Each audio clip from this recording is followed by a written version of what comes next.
கடந்த 9ஆம் தேதி டிசம்பர் 9ஆம் தேதி நைட்டு 10 மணிக்கு ஒரு 90 வயசு உள்ள அமிர்தம்னு ஒரு பேஷண்ட்டு வந்தாங்க. ஒரு 90 இயர் ஓல்டு லேடி. அன்ஃபார்ச்சுனேட்லி வீட்டில் கீழே விழுந்துட்டாங்க.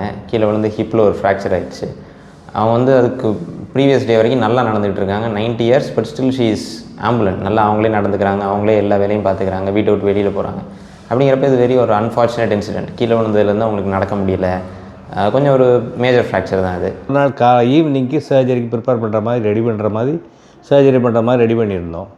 ஆனால் காலையில் பார்க்கும்போது அவங்களுக்கு ஃபீவர், இருமல், சளி நிறையா இருந்ததுனால நாங்கள் சர்ஜரியை போஸ்ட்போன் பண்ணிவிட்டு adequate support, respiratory support, oxygen, antibiotic எல்லாமே கொடுத்தோம். பல்மனாலஜிஸ்ட்டு, கார்டியாலஜிஸ்ட் ஒப்பீனியனும் வாங்கினோம். இந்த மாதிரி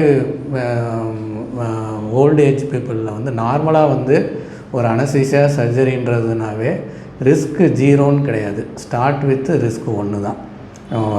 அதிலிருந்து risk 2, risk 3, risk 4.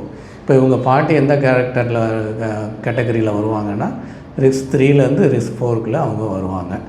As early as possible சர்ஜரிக்கு பிளான் பண்ணோம். சர்ஜரி பண்ணால் மட்டும் அப்படி என்ன ஆகும்னா அப்படியே பெட் ரிடன் ஆயிடுவாங்க, செஸ்ட்டில் இன்ஃபெக்ஷன் வந்துடும், முதுகில் பெட் சோர் வந்துடும். ஸோ இது வந்து நம்ம வந்து ப்ரிவெண்ட் பண்ணுறதுக்கு தான் early surgery, so that there is early recovery. Patient stabilise ஆன உடனே அனஸ்டிஸ் கன்கரன்ஸோட டாக்டர் பிரதீப் ஆர்த்தோபெடிக் சர்ஜன், அவர் 11ஆம் தேதி சர்ஜரி பண்ணோம். இவங்களுக்கு வந்து சர்ஜரி வந்து இடுப்புக்கு கீழே இருக்கிறதுனால ஸ்பைனல் அனஸ்தீசியா, அதாவது தண்டுவட நரம்பு மயக்கம்ன்றது போதுமானதாக இருக்கும். அது வந்து அவங்களுக்கு சேஃபானதாகவும் இருக்கும். அதனால் அவங்களுக்கு வந்து தண்டுவட நரம்பு ஸ்பைனல் அனஸ்தீசியான் மூலம் அறுவை சிகிச்சை செய்யப்பட்டது. சர்ஜரி வந்து ஷி வித்ஸ்டுட் வெல். ஒன்றும் பெருசாக ஒன்றும் காம்ப்ளிகேஷன்ஸ் இல்லை. நம்ம வந்து சர்ஜரி சக்ஸஸ்ஃபுல்லாக முடிச்சாச்சு. சர்ஜரி பண்ணி நல்ல குட் கேரில் இருந்தாங்க. நல்ல போஸ்ட் ஆப்ரேட்டிவ் கேர் நல்லா கொடுத்ததுனால அவங்க நல்லா physiotherapy, chest physiotherapy, nebulisation, antibiotics, good nursing care இருந்ததுனால நல்லா இம்மீடியட்டாக ரெக்கவர் ஆகிட்டாங்க.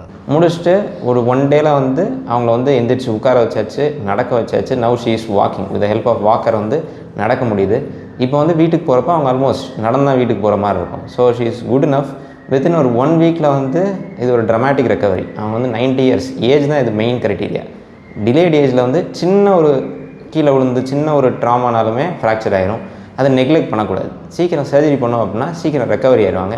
தில் கோ பேக் டு நார்மல். இண்டிபெண்ட்டாக வந்து அவங்களே எல்லா வேலையும் பார்க்குறதுக்கு எவ்வளோ முயற்சி பண்ணணுமோ அவ்வளோ பண்ணுற மாதிரி இருக்கும். நிறைய பேர் நினைக்கிறாங்க ஏஜ் அதிகமான சர்ஜரி பண்ண முடியாது, டிரான்ஸ்பிளான்ட் பண்ண முடியாது, இந்த ப்ரொசீஜர் பண்ண முடியாது, கார்டியாக்கு ஸ்டென்டிங் பண்ண முடியாதுன்னு நினைக்கிறேன். அப்படி கிடையாது. இப்போ அதெல்லாம் அந்த காலம். இப்போ எந்த ஏஜ்னாலும் எல்லா சர்ஜரியும் பண்ணலாம். அபவ் 90 இந்த எங்கள் ஹாஸ்பிட்டலில் 3 பேருக்கு நாங்கள் ஏற்கனவே பண்ணியிருக்கோம் ஹிப் சர்ஜரி. நல்ல ரிசல்ட்டோடு நல்லா இருக்காங்க. இப்போது இது மேஜர் ஆப்ரேஷன் நல்லா பண்ணி கொடுத்துட்டாங்க சார். இந்த மாதிரி ஒரு சேவை நான் எந்த ஆஸ்பத்திரிலையும் பார்த்ததில்லை சார். மிக சிறப்பாகவே நல்லா பண்ணிட்டாங்க. இன்றைக்கி நான் நடக்க வச்சுட்டாங்க சார். எங்கள் அம்மா இவ்வளோ வயதிலே 93 வயதிலே அம்மாவை நடக்க வச்சு கொடுத்ததுக்கு டாக்டர் அனைவருக்கும் மிக்க மிக்க நன்றி சார்.